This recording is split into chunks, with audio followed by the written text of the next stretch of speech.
হুকুম দিয়া বানাইছি আমি আল্লাহ, হুকুম দিয়া বানাইছি। জমিন হয়ে গেছে, আসমান হয়ে গেছে অনলি 6 দিনে, কিন্তু 3.5 হাত একটা মানুষ তরে বানাইতে আমি আল্লাহ কমপক্ষে 10টা মাস 10 দিন লাগাইছি। 10 মাস 10 দিন লাগাইয়া আমি আল্লাহ তোরে বানাইছি। তাও বান্দা তোরে হুকুম দিয়া বানাই নাই, তোরে বানাইতে গিয়া আমি আল্লাহর কুদরতি হাত লাগাইছি। কুদরতি হাত মাথায় লাগাইছি।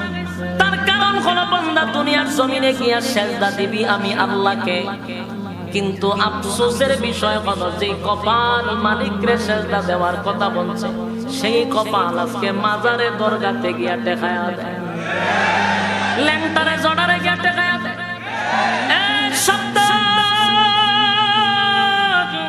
রব্বে কারীম বলে বান্দা শুন, কপাল তো দিলাম আমার সেজদা দেওয়ার জন্য, কিন্তু কপালটা কেমনে তুই গিয়া কবরের সেজদা দেস, মাজারে দরগাতে সেজদা দেস। বান্দারে আমি আল্লাহ না তোরে এত নিয়ামত দিয়া সুন্দর করে বানাইলাম। এই আসমান বানাইয়া কোরআনের কোথাও বলি নাই আসমান সুন্দর করে বানাইছি, জমিন বানাইয়া কোথাও বলি নাই জমিন সুন্দর করে বানাইছি, গোটা সৃষ্টি জগৎ বানাইয়া কোথাও বলি নাই সুন্দর করে বানাইছি। কিন্তু মানুষ রে তুই 3.5 হাত তোরে বানাইয়া কোরআনে একটা নয়, 2টা নয়, 4টা কসম করে বলছি তোরে সুন্দর করে বানাইছি। একটা 2টা না 4টা কসম করে আল্লাহ বলছে মানুষ